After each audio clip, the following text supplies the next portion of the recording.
Hello, everybody. Today we are reading Chapter 8, Section 3, Troubles at Home and Abroad.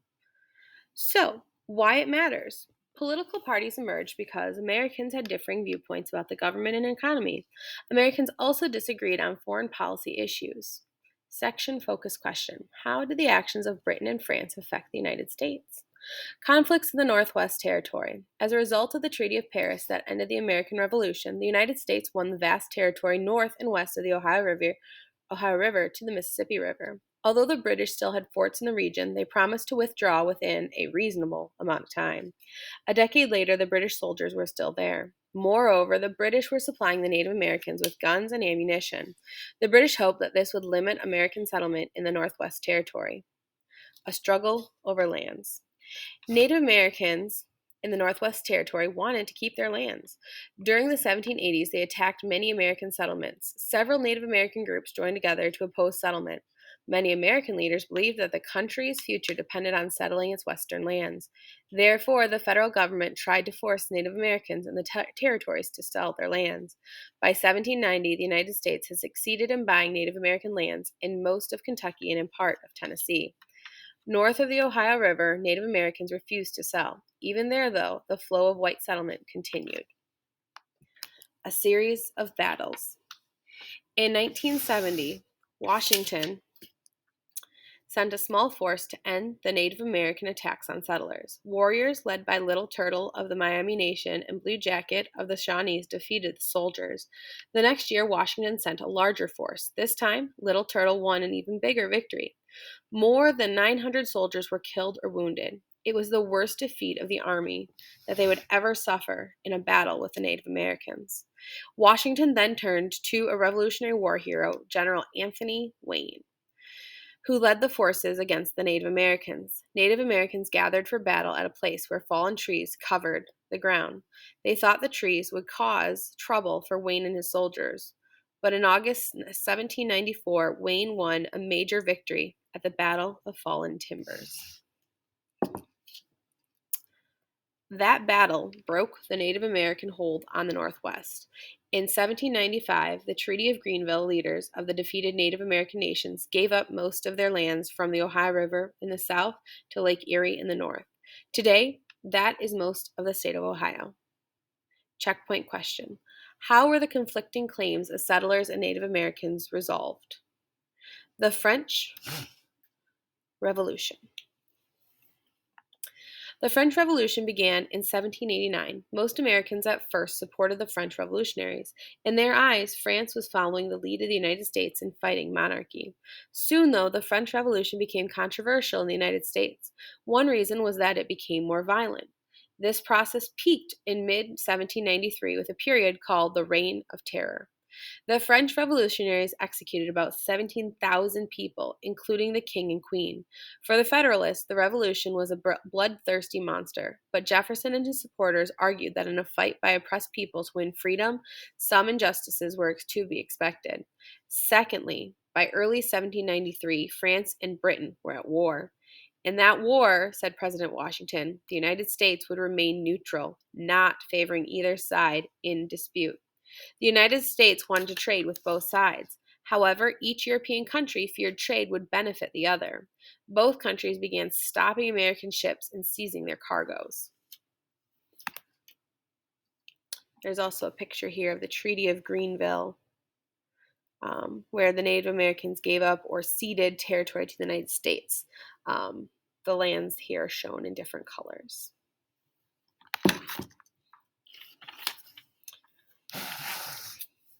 So, the American reaction, we're going to go down here. We'll come back to that American reaction. So, where we just left off, where the European nations feared trade would benefit the other, they started stopping the ships and seizing the cargoes. The British then made matters worse by the impressment of sailors on American ships.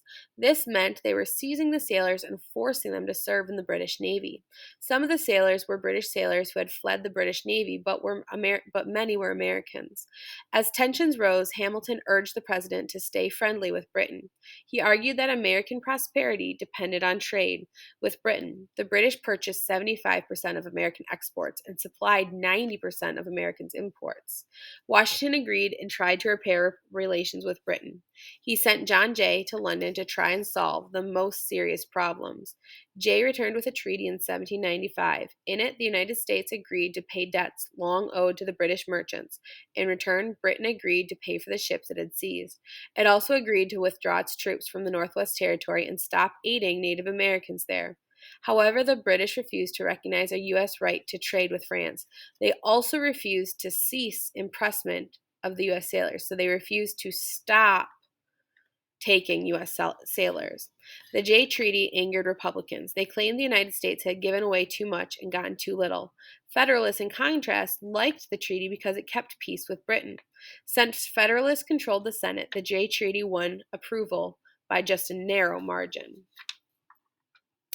So, Washington retiring from public life. Oh, and I missed there was a checkpoint question at the very bottom. How did the Americans react to the Jay Treaty? So, Washington retires from public life. In 1796, Washington published a letter to fellow Americans that had lasting influence. Washington's farewell address made two major points. First, the president warned against political divisions at home. He feared that violent divisions might tear the nation apart. Washington's second piece of advice concerned foreign policy. In a famous passage, Washington emphasized his belief that the United States must not get entangled in the affairs of Europe. He said, Europe has a set of primary interests, which to us have none or very remote relation. Why entangle our peace and prosperity in the toils or traps of European ambition? It is our true policy to steer clear of permanent alliances with any portion of the foreign world. George Washington in his farewell address. Basically, Washington is trying to say, do not get tangled up in other countries' affairs. Do not try and make alliances and deals and treaties with everyone. Like, just stay neutral and worry about America. We know by today that this is not what's happened. As he left office, Washington could take pride in his accomplishments. First, the United States now had a functioning federal government. 2, the economy was improving. 3, Washington had avoided war. And 4, the British had been forced to leave their forts in the Northwest Territory, an area that was now safe for settlement. Still, political divisions were growing and challenges remained. So, checkpoint question. What were Washington's chief accomplishments? Looking back and ahead, as President George Washington created conditions for a strong federal government, in the next section you'll read about how his successor sought to deal with divisions at home and challenges abroad. So this was going back to the Reign of Terror. So this is what was happening in France. So in this excerpt, a British observer describes the reactions of some Americans to the execution of Louis the 16th. Never was the memory of any man so cruelly insulted as that of this mild and humane monarch. He was guillotined in effigy, or using a dummy to represent a real person, in the capital of the Union, Philadelphia, 20 or 30 times every day, returning one whole winter and part of the summer. Men, women, and children flocked to the tragical exhibition, and not a single paragraph appeared in the papers to shame them from it. So, during the Reign of Terror, revolutionaries used the guillotine to behead the French king. In January 1793, Queen Marie Antoinette was executed in October 1793. So, that ends it for Chapter 8, Section 3. If you need to replay, review any of it, by all means, go back and replay any of this section. Have a great day, guys. Bye.